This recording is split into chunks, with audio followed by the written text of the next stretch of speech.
Buenas tardes, muchachos. Buenas Buenas tardes, tardes. profesor. Bueno, pues aquí estamos de regreso después de más de una semana de vacaciones. Estábamos tratando el tema del campo magnético, entonces vamos a hacer un breve recordatorio de los conceptos que hemos estado estudiando, ¿sí? Entonces vamos a ver. En primer lugar, eh, tenemos que una forma de comprobar que hay campo magnético es cuando una partícula con una carga Q moviéndose con una velocidad v, ¿sí? Atraviesa un campo magnético. Entonces la fuerza que va a recibir esa partícula es igual a esta fórmula que está aquí, lo cual nos indica dos cosas, que, que la fuerza es perpendicular a v, a la velocidad, y que la fuerza es perpendicular al campo magnético. Bueno,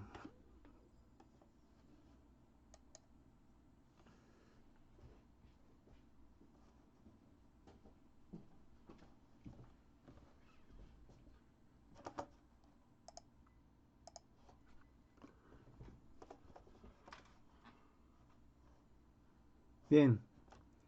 Entonces son dos conceptos que deben grabarse, ¿sí?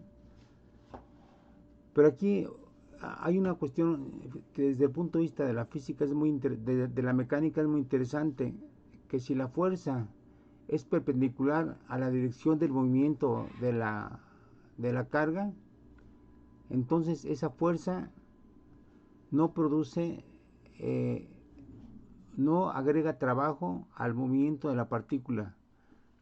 ¿Por qué? Porque esa fuerza actúa perpendicularmente a la trayectoria, por lo tanto no puede acelerar a la partícula. Entonces esto quiere decir que esta fuerza es una fuerza muy peculiar, porque es una fuerza que aun cuando desvía a la partícula no le transmite energía. Entonces es una fuerza rara, es una fuerza que no hace trabajo, ¿sí? Entonces grábense eso, que la fuerza del campo magnético no hace trabajo sobre sobre las partículas, solamente desvía su trayectoria. Es algo raro, ¿no? No sé cómo la vean, pero es una fuerza rara. Bien, porque hasta ahora en mecánica lo que han visto son fuerzas que al actuar sobre una masa, lo que hacen es acelerarla y entonces transmitirle energía que se refleja en el incremento de su energía cinética. Bueno, esas son las fuerzas mecánicas que hasta ahora han visto. Incluso ese es el comportamiento de una fuerza eléctrica, pero esta fuerza de tipo magnético no transmite energía. Ok,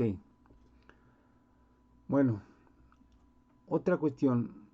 Puesto que esta fuerza actúa perpendicularmente a la trayectoria, entonces tenemos la siguiente situación, que si tenemos un campo de este estilo,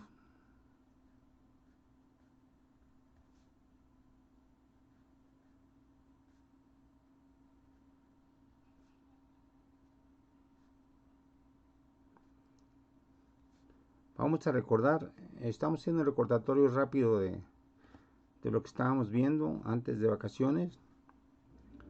Entonces, si tenemos un campo magnético así, donde los puntitos indican que el campo magnético está saliendo del plano de la hoja, entonces si una partícula cargada entra así, con una cierta velocidad v, y es una partícula cargada, entonces lo que vamos a tener es que de acuerdo a esta fórmula, la partícula se desviaría de la siguiente forma. Vamos a representar esto, ¿no? Entonces, según eso, la partícula se está moviendo hacia la derecha con velocidad v. El campo magnético está saliendo de la hoja. Aquí está el campo magnético. Entonces, v cruz v Sería como si nos imaginamos un tornillo,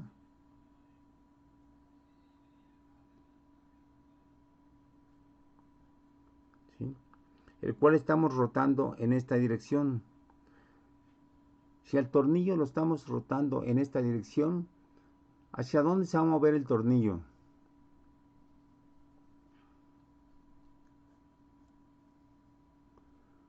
A ver, Hacia díganme usted, abajo.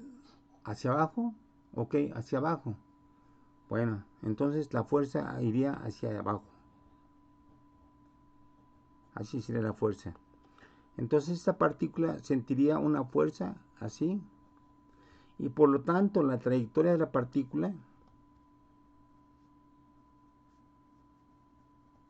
en este campo magnético, aquí estoy, vuelvo a dibujar la partícula y el campo magnético. Vamos a separarlo. Es la primera representación, ¿sí? Entonces, sobre esta partícula la fuerza actúa hacia abajo y por lo tanto la trayectoria sería con una fuerza que le está jalándola hacia abajo. Pero, por ejemplo, aquí esta fuerza actuaría hacia abajo.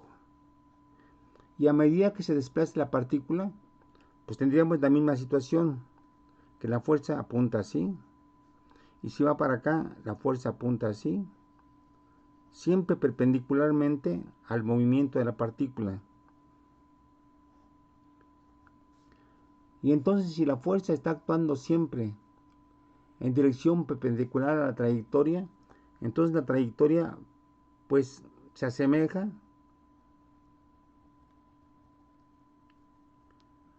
a la trayectoria de un movimiento circular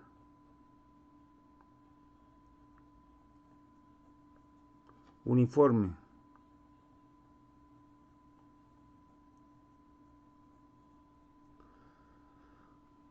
¿Por qué movimiento circular uniforme? Bueno, es uniforme porque la velocidad no cambia.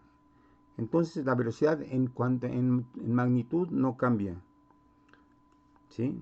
Es una de las características del movimiento circular uniforme. Otra cuestión, que la trayectoria es circular, ¿sí? Y que la fuerza sobre la partícula siempre apunta hacia el centro. Es como si estuviéramos jugando con una onda, con una masa atada a una cuerda, que es realmente una onda, ¿no?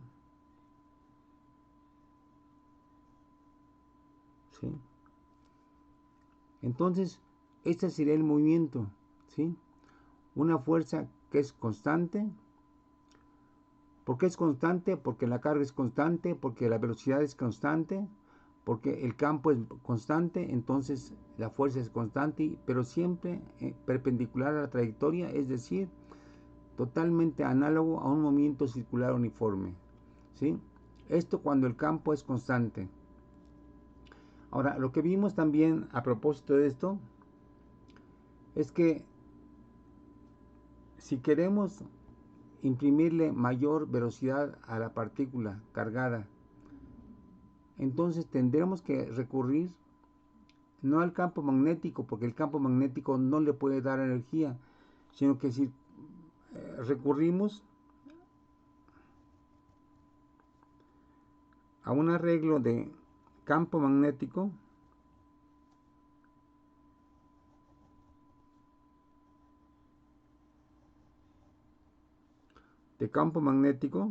¿sí? Aquí está el campo magnético.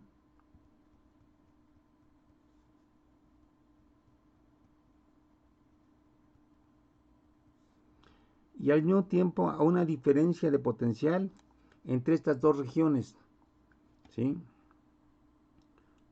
Una diferencia de potencial delta B, ¿sí?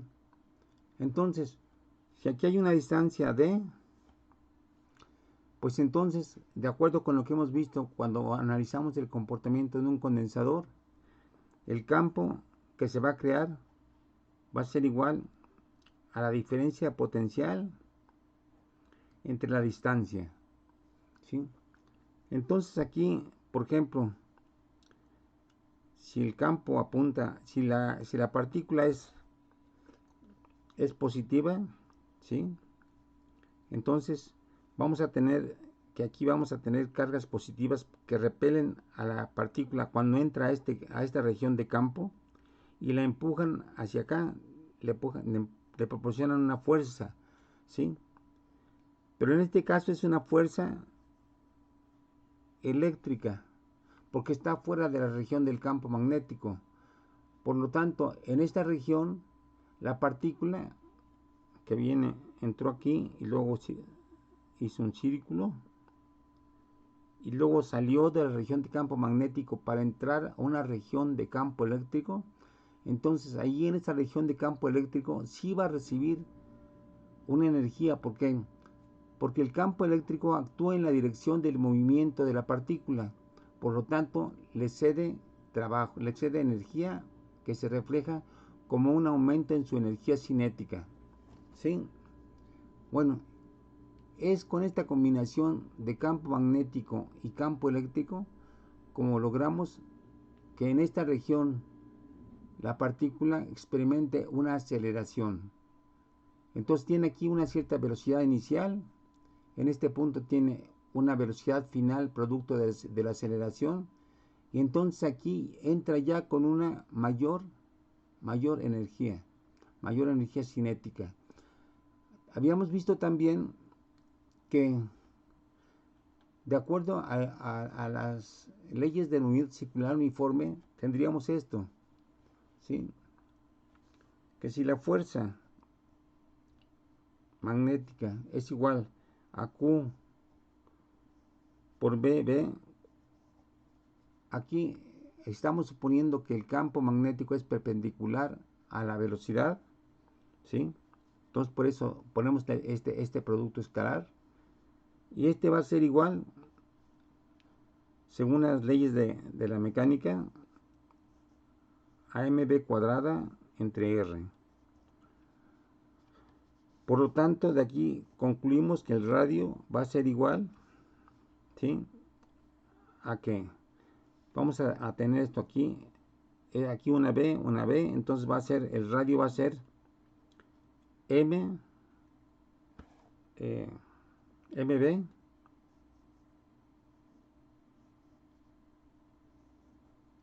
entre Q por el campo magnético.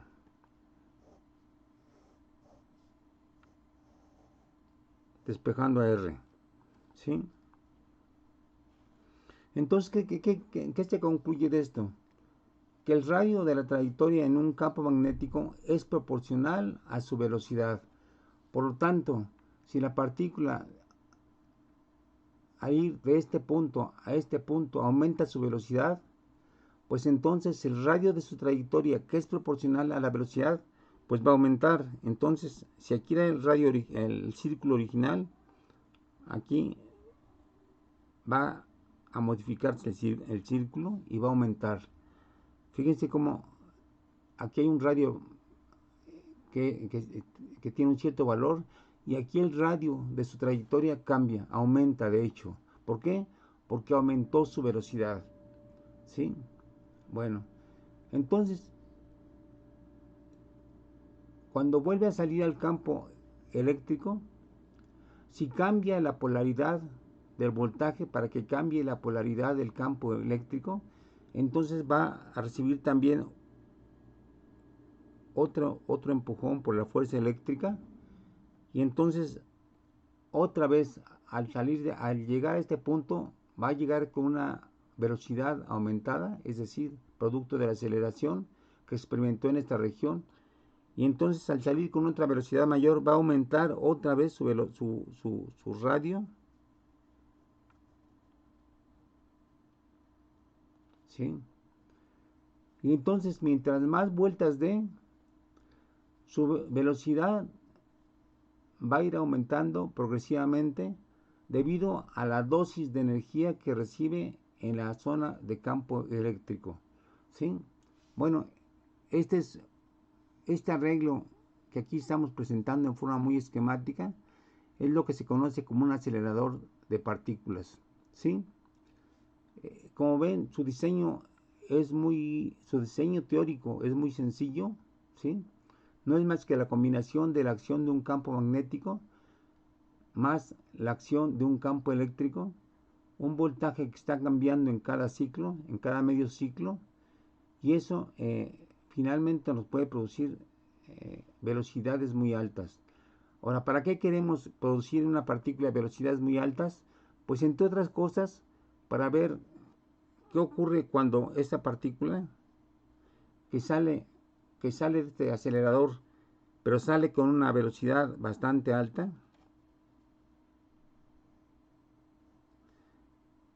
La pregunta sería, ¿qué ocurre en la interacción de esta partícula con la materia?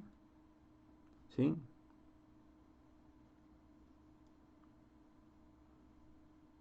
Bueno, pues es justamente lo que se proponen los investigadores entender, acelerando las partículas para ver qué ocurre cuando choca con gran velocidad con un cierto pedazo de materia.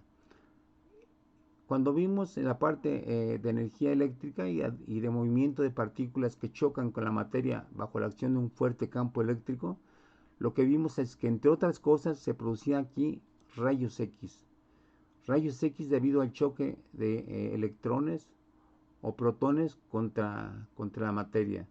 Y que ese es un modo de producir los rayos X que, como ustedes saben, pues tiene una gran aplicación en medicina, ¿no?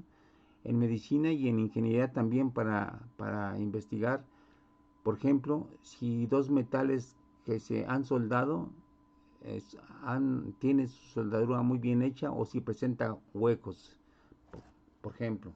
¿Sí? O sea, una mala soldadura implicaría que dos metales al unirse mediante un proceso de soldadura, pues en realidad pueden estar mal soldados y presentan huecos entre sí, y entonces eso, entre otras cosas, puede producir pues fallas en la estructura de un edificio durante un sismo. ¿Por qué? Porque las soldaduras están mal hechas. De hecho, así como una anécdota dicha rápidamente, en el temblor del 85 que causó tantas caídas de edificios, al investigar por qué se habían derrumbado los edificios, se encontró que muchos de esos edificios se derrumbaron porque la soldadura entre las diferentes barras de metal estaba mal hecha, ¿no? Y eso lo investigaron con procesos de rayos X. Bueno, es un comentario rápido, ¿sí? Bien, entonces ya tenemos aquí dos características, ¿sí? Que, que en un campo uniforme la trayectoria de las partículas es circular, que si se combina el movimiento circular con el campo eléctrico, eh, se da energía a la partícula en esta zona y que su energía progresivamente va aumentando conforme da más y más y más vueltas, siempre y cuando se sincronice esta frecuencia angular con la frecuencia con la cual se está cambiando el campo eléctrico, cambiando el voltaje, ¿sí? No sé si hay alguna pregunta.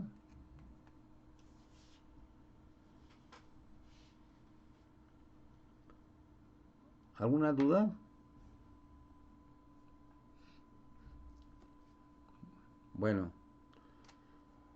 ok, después de esto, lo que vimos es que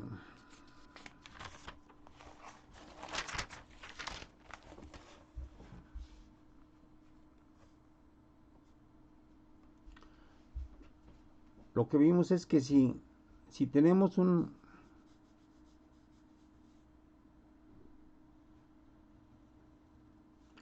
alambre con corriente de longitud L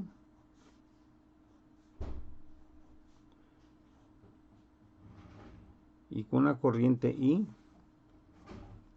y todo esto sumergido dentro de un campo magnético,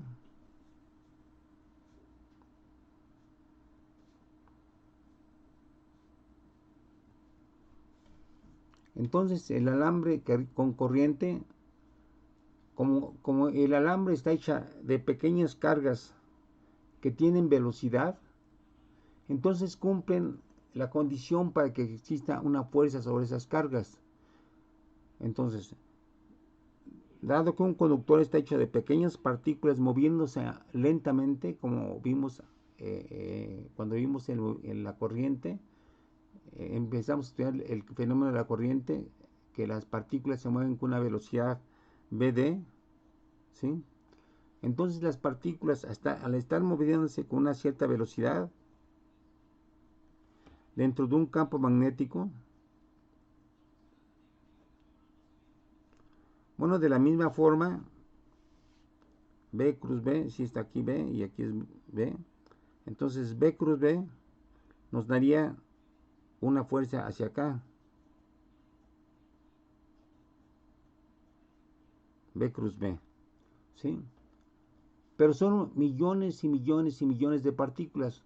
Entonces el efecto sobre cada partícula cargada de las que componen al conductor, pues se refleja como una gran fuerza, o bueno, gran fuerza en comparación a la fuerza que se ejerce sobre una partícula. Y entonces esa fuerza, ¿sí? Encontramos que esa fuerza era igual a I por L cruz B, donde L es el vector que tiene una magnitud L y apunta en la dirección de la corriente, ¿sí? Bueno, entonces vemos que un conductor sumergido en un campo magnético puede experimentar una fuerza, en este caso es hacia la derecha. Si invertimos la dirección del campo magnético, pues lo que va a pasar es que la fuerza, en vez de apuntar hacia la derecha, va a apuntar hacia la izquierda, etcétera, ¿no? Entonces es otra de los fenómenos que expusimos en clases pasadas. Entonces ya tenemos, en primer lugar, la fuerza sobre una partícula cargada. En segundo lugar, la fuerza sobre un cable con corriente sumergido en un campo magnético constante, ¿sí? Bueno, ahora, después de eso, pasamos a la ley de Ampère.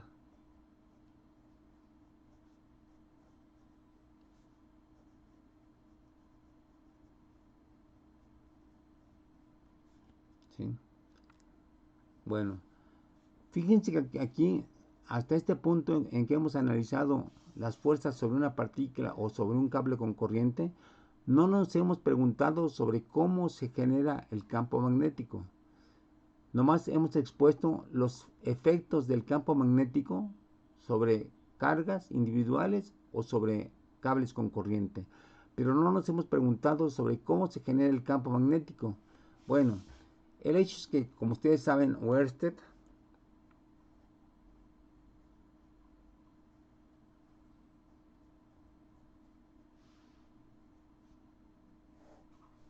¿sí?, un físico danés, encontró que si ponía al lado de una corriente,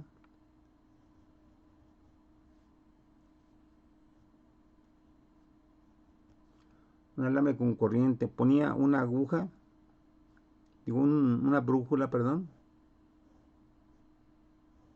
Aquí le estoy poniendo así, pero en realidad el plano de la brújula tiene que ser paralelo a la dirección de la corriente. Bueno, lo que Oersted encontró fue que al poner una corriente, la brújula giraba, ¿sí? Rotaba.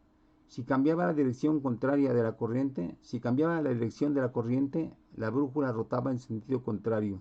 Entonces, el gran mérito de Oersted es que encontró una relación entre la corriente y el campo magnético. O sea, fue un gran descubrimiento porque logra unir dos diferentes tipos de fenómenos, dos diferentes tipos de campos. Esta corriente está producida evidentemente por un campo eléctrico. Y entonces lo que encuentra Ørsted es que ese campo, esa corriente producto de un campo eléctrico produce en su derredor un campo magnético, ¿sí?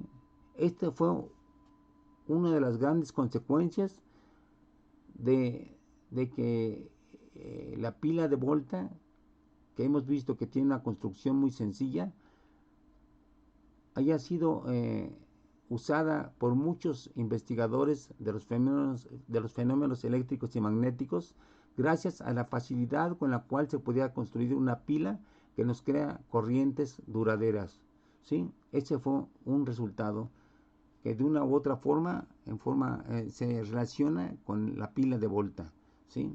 Bueno, ahora, lo que se hace después, Ampère lo que hace después es poner,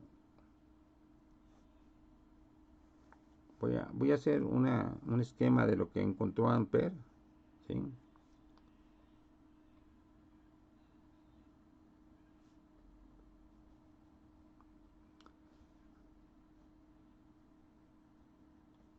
Ampère observa qué ocurre cuando un cable con corriente atraviesa un cierto plano, y lo que él encuentra usando brújulas es que se crea un campo magnético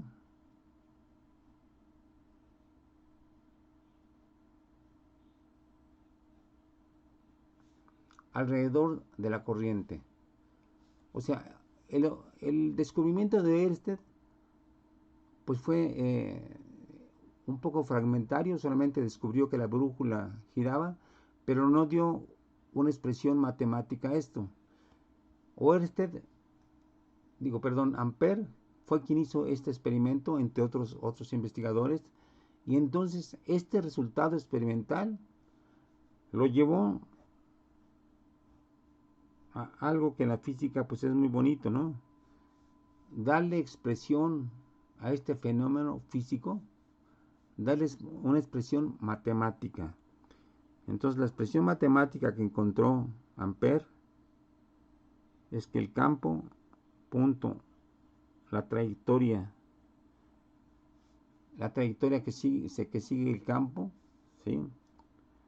Es igual a mu 0 por I, donde mu 0 es la permeabilidad del aire.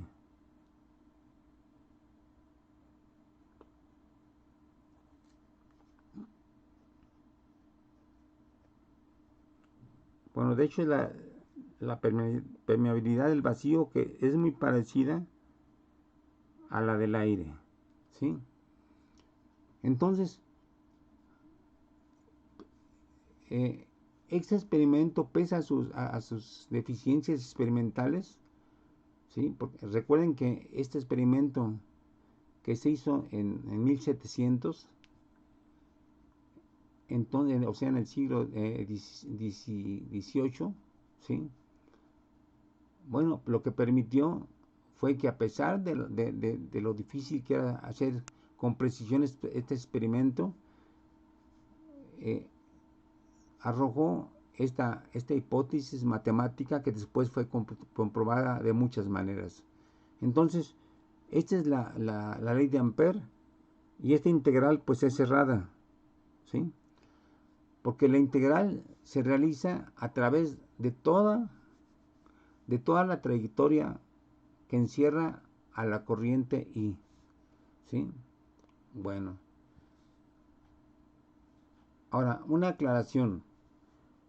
Vamos a suponer que la corriente está saliendo del plano, ¿sí?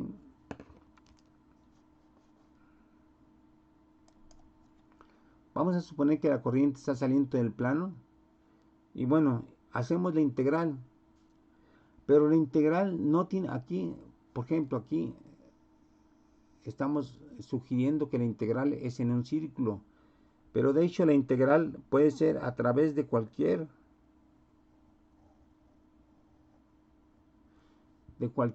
trayectoria, aunque no sea circular, ¿sí?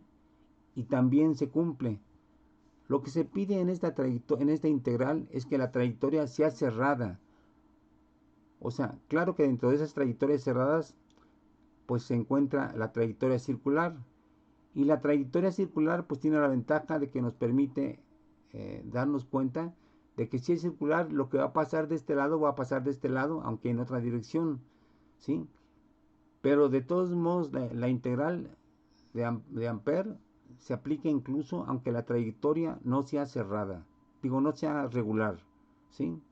Ahora, la ventaja de que sea una trayectoria circular, recuerden aquí este punto indica corriente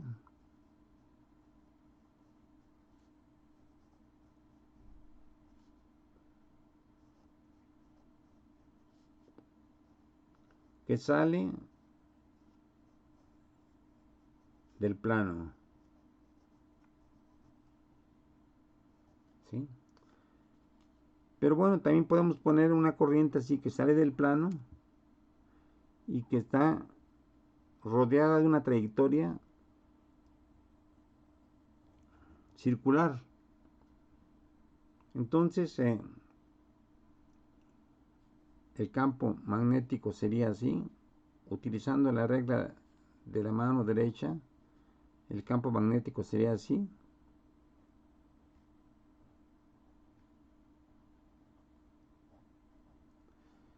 Y entonces vean, si el campo magnético es así, pues en magnitud, este campo que está a la misma distancia de la corriente, no tiene por qué ser, repito, en magnitud diferente a este campo. Claro que apunta en otra dirección, pero dada la simetría del problema, los campos equidistantes a la corriente, o sea que estén a la misma distancia del centro, ¿sí? Van a ser iguales en magnitud. Y entonces, si esto es cierto, pues entonces la integral de b punto dl se simplifica y sería nada más al campo b. Como van en la misma dirección b y d punto l, pues este producto se convierte en algo muy sencillo, es simplemente b dl, y entonces sería b por la integral de dl. Aquí ya no es vector dl, sino es un elemento diferencial de trayectoria. Pero la trayectoria de un círculo, pues sabemos que es 2πr, entonces sería b por 2πr. Si es que está a una distancia r del centro. Y de acuerdo con la ley de Ampère, b por 2πr va a ser mu 0 por i. Y entonces, la integral de Ampère en estas circunstancias nos permite calcular el campo a una distancia r de la corriente, que sería mu 0 i entre 2pi por r.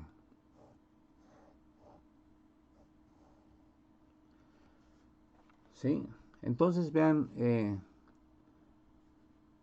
pues que de Oersted, que accidentalmente encontró una correlación entre corriente y campo magnético, pasamos a la ley de Ampère, la cual fíjense así, ¿qué estamos haciendo? Estamos estudiando el campo alrededor de una línea rectilínea de corriente, ¿sí? O sea, esto es un alambre recto. Entonces, ese alambre recto, dada la simetría radial que presenta, pues nos permite simplificar la ley de Ampère, que es integral de b punto dl se convierte en b dl, y entonces integramos la trayectoria del perímetro, es b2πr, y esto es igual a mu 0 por i. Entonces b es igual a mu 0i entre 2πr, ¿sí? Muy sencillo. Ahora, ¿qué ventajas experimentales tiene esto? ¿Sí? Bueno, una ventaja experimental es que vean algo interesante, que si ustedes se fijan en un punto alrededor de una línea de corriente, ustedes regulan la intensidad del campo magnético variando la corriente. Entonces es algo muy bonito que ustedes puedan modificar la intensidad del campo magnético aumentando o disminuyendo la corriente.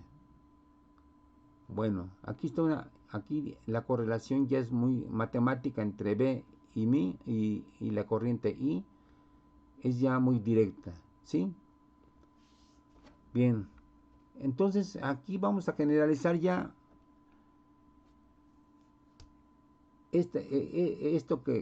¿cuál es el significado matemático de esto? A ver, una pregunta a ustedes. Según esta expresión, ¿puede haber campos magnéticos que no sean generados por corrientes?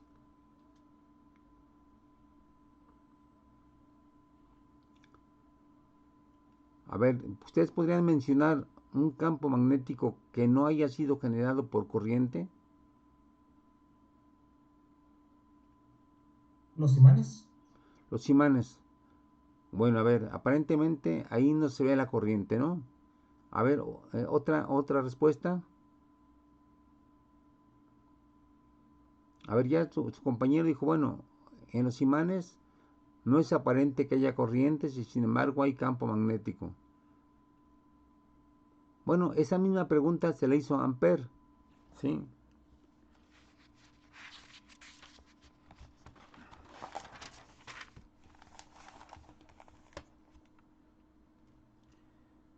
Y lo que Ampère propuso en su tiempo, fíjense, estamos hablando de 1780 o algo así, ¿sí?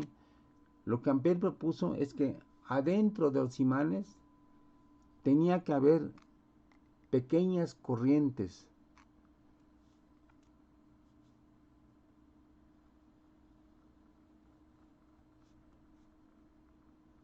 Aquí vamos a analizar un pedazo de imán y entonces lo que propuso Ampère es que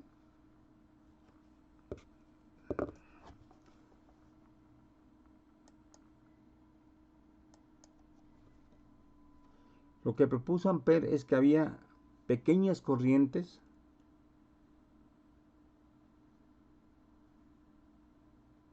en círculos, en trayectorias cerradas,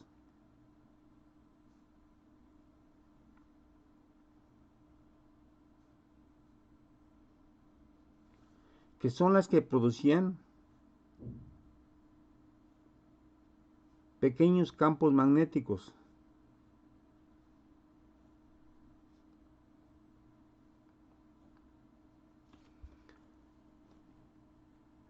Bueno, él lo propuso antes de que predominara entre los físicos la teoría de la composición atómica de la materia.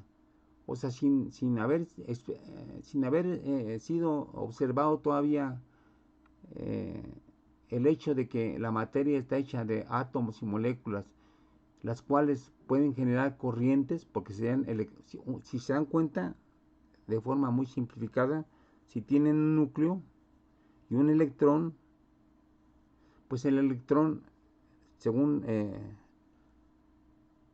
el electrón, según las primeras versiones eh, del átomo, es que el electrón se movía alrededor del núcleo. Y entonces si el electrón se está moviendo alrededor del núcleo, pues entonces es una corriente.